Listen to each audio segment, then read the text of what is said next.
Hello, everyone. Welcome back to the English Echo. We're very happy you're here today. Today, we're going to practice English together in a simple and relaxing way. We really are glad to have you with us. Learning a new language, well, it's a long journey. And it's always so much better when we walk that path together. That is very true. Yeah.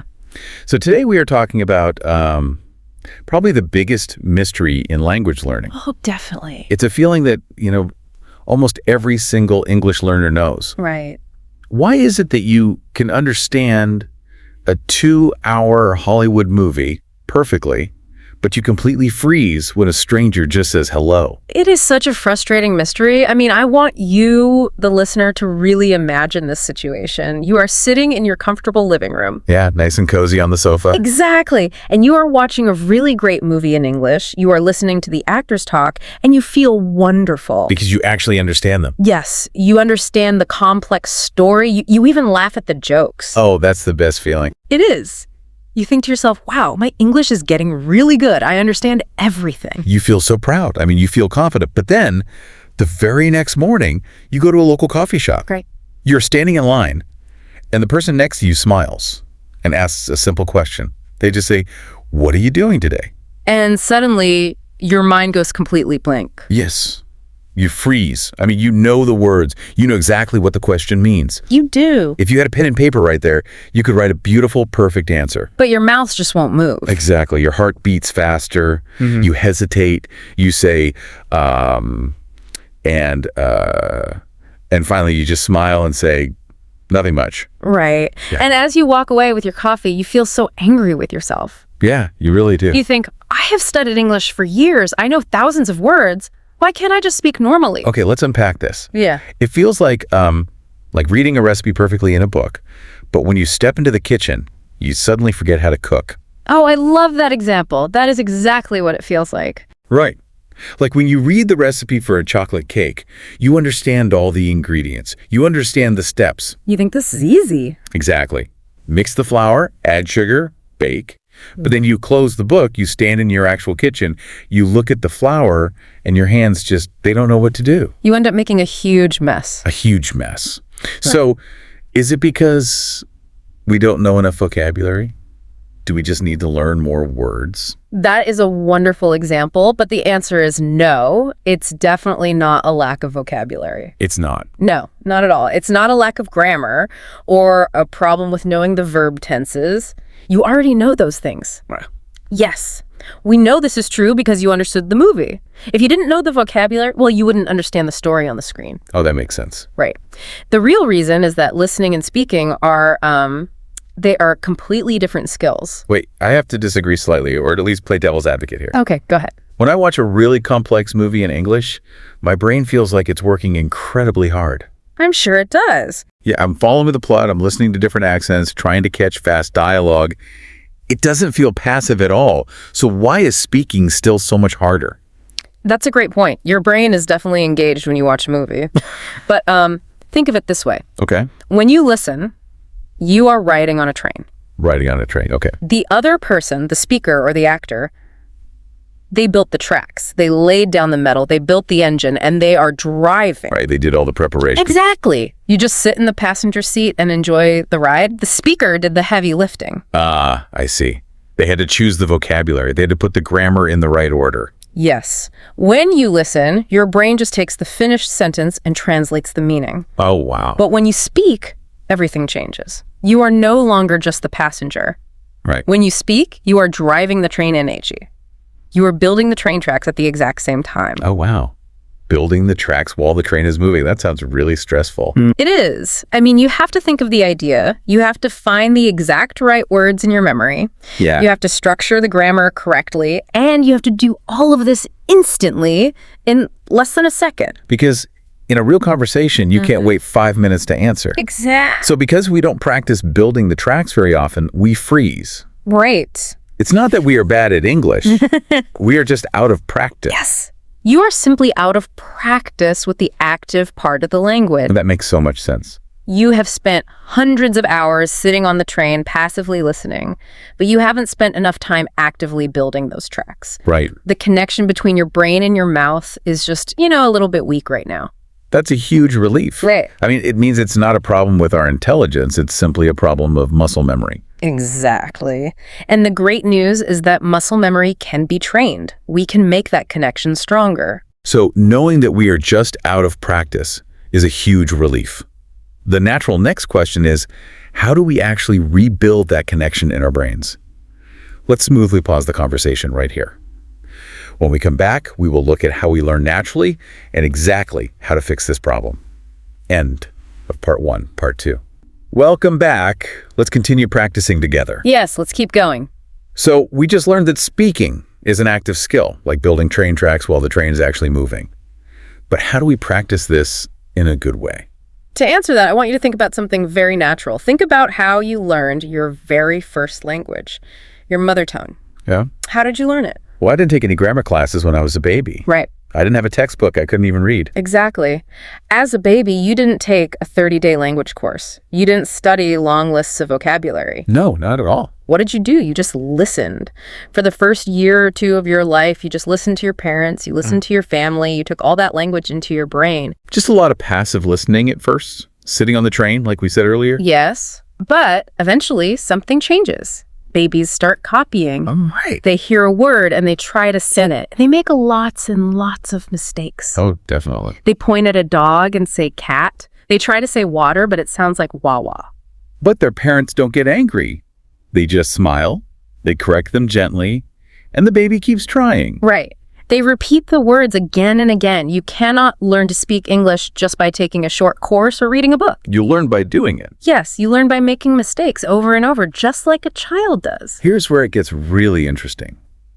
Babies don't feel shy about making mistakes. No, they don't care at all. Right. A baby doesn't care if they sound silly. Mm. But as adults, we feel so embarrassed. We feel very shy. It's true. If we say the wrong word at the coffee shop, we feel terrible. Yeah. We worry that people will judge us or laugh at us.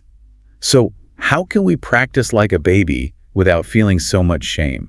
That is probably the biggest challenge for adults. We want to be perfect immediately. We really hate feeling foolish. Yeah, we do. But we have to accept that mistakes are just part of the journey. If we connect this to the bigger picture, every single mistake is just a loose screw on your train track. A loose screw. I like that. You just tighten it and keep going. You don't stop building the track. I love that.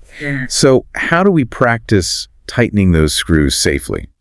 I'm going to share 2 methods to improve your listening stage before you even start speaking to real people. Oh, nice. These methods help you get ready and build confidence. Method number 1 is the copy method. The copy method. How exactly does that work? I want you to find one person whose speaking style you really like. Maybe it's a video creator on the internet. Hey. Maybe it's an actor. Maybe it's a podcast host.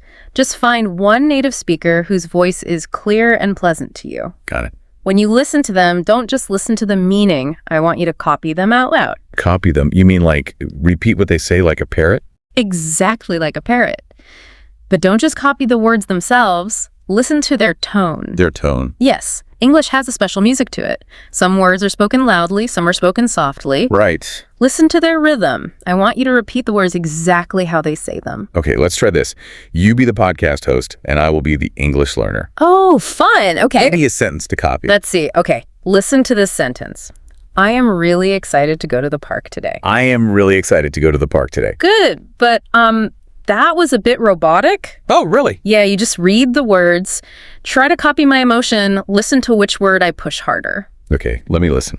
I am really excited to go to the park today. Ah, I hear the music now. Yeah. I'm really excited to go to the park today. Perfect. You see, by copying the emotion and the rhythm, you are training your mouth to move in new ways. Wow, yeah. Just like a child copies their parents, you can use this to find your voice in English.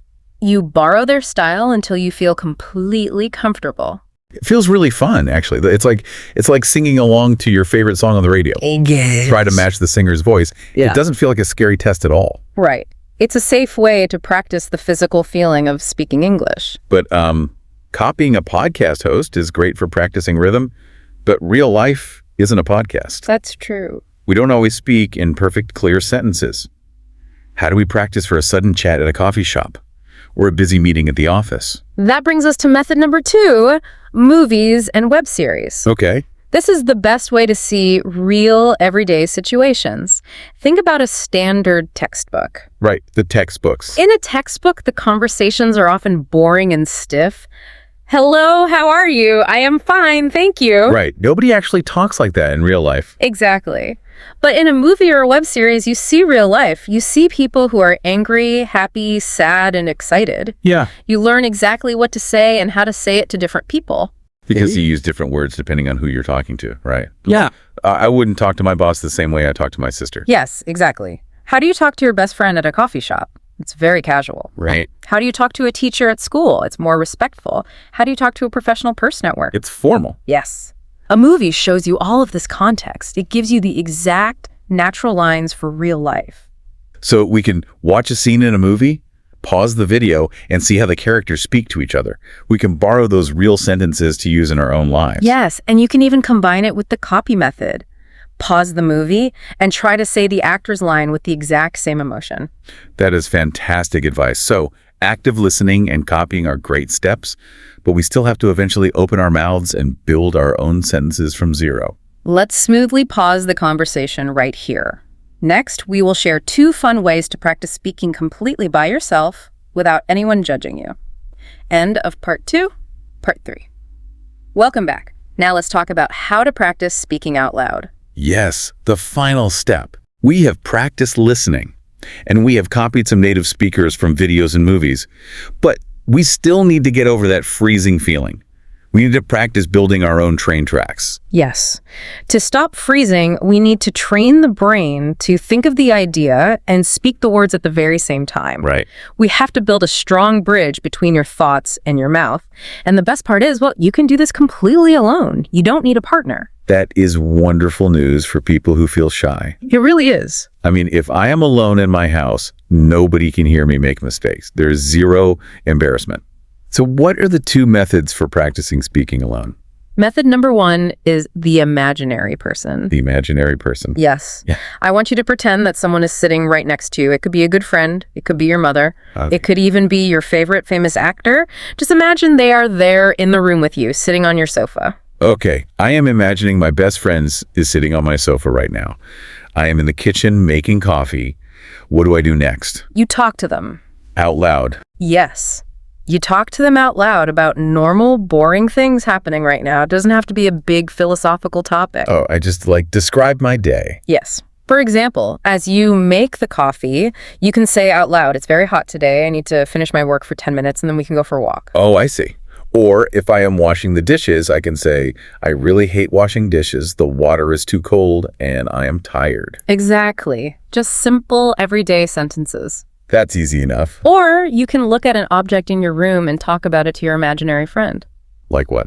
Well, you can pick up your backpack and say out loud, "I bought this bag 3 years ago. It was very cheap, but it is very strong. I use it every single day." Oh, wow. Just speak about anything, as if they are listening to you and nodding. That sounds a little bit strange at first, talking to the air, but I can completely see why it works. It really does. You are forcing your mouth to move and make the sounds. You are searching for the English words in your brain, but without the stress of a real person waiting for you to answer.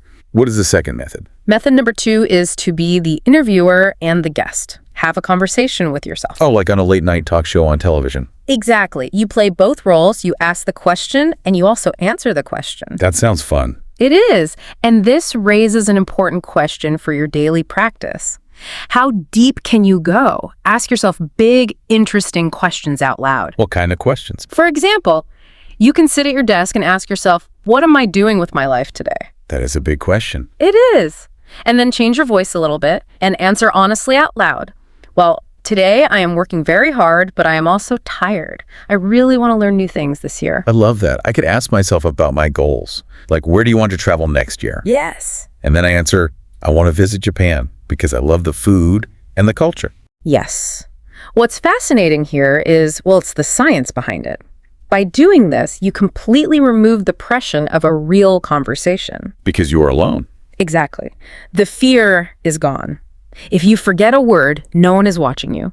If you make a grammar mistake, no one hears it. Right. You can stop, take a deep breath, and just try again. You are building muscle memory. Exactly. It isn't a secret trick or magic. It is simply muscle memory. You are safely practicing the connection between your brain and your mouth. Wow. You are training your brain to create sentences quickly, without fear. So what does this all mean? It means we have to stop just listening all the time. Right. Listening is a wonderful, necessary first step. Sitting on the train is nice. Right. But if we want to stop freezing, if we want to stop going blank at the coffee shop, we must start practicing the active skill of speaking. We have to. We must put in the work. We must move our mouths. We must make lots of silly mistakes in the safety of our own living room. Yes, you aren't bad at English. Your brain is perfectly fine. You just need to speak more. That is the only real secret. That is a very positive message, and it makes me feel much more confident.